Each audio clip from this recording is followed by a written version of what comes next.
কিন্তু দর্শক দেখছেন একজন আইন শৃঙ্খলা রক্ষাকারী বাহিনীর সদস্যকে কিন্তু একজন রিক্সা চালক তার গায়ে হাত দিয়েছে, এমনটি আপনারা দেখছেন।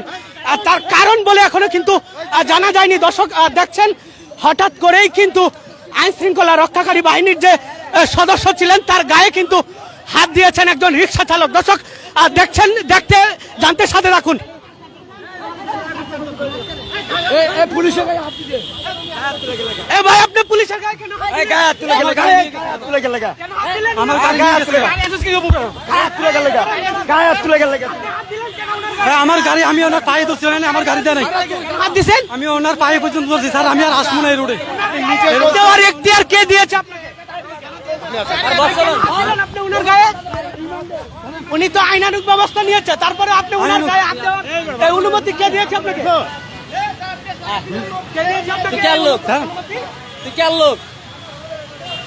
দর্শক যেমনটি দেখছিলেন একজন রিক্সা চালক কিন্তু আইন শৃঙ্খলা রক্ষাকারী বাহিনীর সদস্য, আর তিনি সক্রিয় ভূমিকা পালন করছিলেন। সেই মুহূর্তেই কিন্তু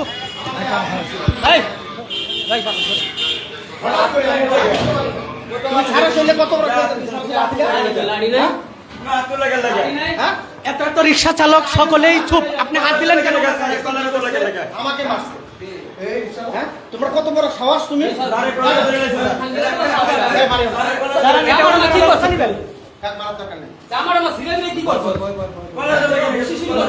ভাই হঠাৎ করেই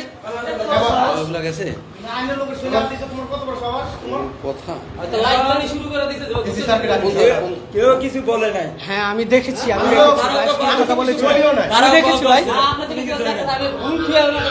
ভাই আপনি তো কিছু বলেও না ভাই, আমি গরিব মানুষ, আমি এটা না চালাইলে আমি খাইতে পারি না। আমার গাড়ি উনি তো আইনানুগ ব্যবস্থা নিয়েছে আপনার বিরুদ্ধে, তাইলে আপনি কি আইনের ঊর্ধ্বে? আপনি কি আইনের ঊর্ধ্বে? আমি ওনার পায়ে ধরছি ভাই, উনি আমার গাড়ি, আমি অনেক আমি এটা না করলে আমি কি কর্ম করে রাখাবো বলেন স্যার? আমার কর্ম এটা, আমি এটা কর্ম না করলে আমার রুজি চলে না, আমার পেট চলে না, আমার বউ আছে, বাচ্চা আছে, সংসার আছে। আপনার যে উনার গায়ে যে আপনি হাত দিলেন, হঠাৎ করে আক্রমণ করলেন, এটা কি আপনার ঠিক হয়েছে? এটা আমার ঠিক হয় নাই বলতে, আমি ওনার পায়ে ধরছি আগে, আমি ওনার পায়ে ধরে কাঁদছি স্যার। আমি গরিব মানুষ, আমার ছাড়া দেন, আমার রক্ষা করে নাই স্যার। এই জন্য আমি ওনার গায়ে হাত তুলতে আমি বাধ্য হয়েছি স্যার। উনি কি আইনের ঊর্ধ্বে কোনো দায়িত্ব নিয়েছেন? আপনাকে কেউ কি মারছে, গালি দিছে, বকা দিছে? আপনার কাছে উনি কোনো টাকা পয়সা চেয়েছিল? জি, উনি কোনো টাকা পয়সা চাইছে আপনার কাছে? টাকা পয়সা চাইছে। চাইছে? আপনার গাড়ি ডাম্পিং হলো কিভাবে? টাকা চাইছে, ওখানে আমার কাছে টাকা চাইছে। আমি আপনাদের একটা কথা প্রশ্নটা বুঝাই। স্যারের যে কথাটা আমাদের প্রমাণ করলো যে আমরা সারাদিন অটো চালাই, রাত করে আমরা সন্ত্রাসী করি, এটা মানে সেই প্রমাণটা এখন স্যারেরা সরাসরি দেখাই দিল আমাদের তুলা মানুষের সামনে। কারণ হেজের একটা সন্ত্রাস। আপনাকে বলা হচ্ছে, শোনেন, আপনারা তো সারাদিন এখানে ছিলেন। 1200 টাকা একজন আইন শৃঙ্খলা রক্ষাকারী বাহিনীর সদস্য, আর তিনি বসেন, তিনি বর্তমানে ড্যাশপোর্ট। এই অবস্থায় আপনি তার উপর আইনের কোনো জায়গায় লেখা নাই 1200 টাকা দেওয়া। এটা মানে সে প্রমাণ করলো এই দুজনের সামনে।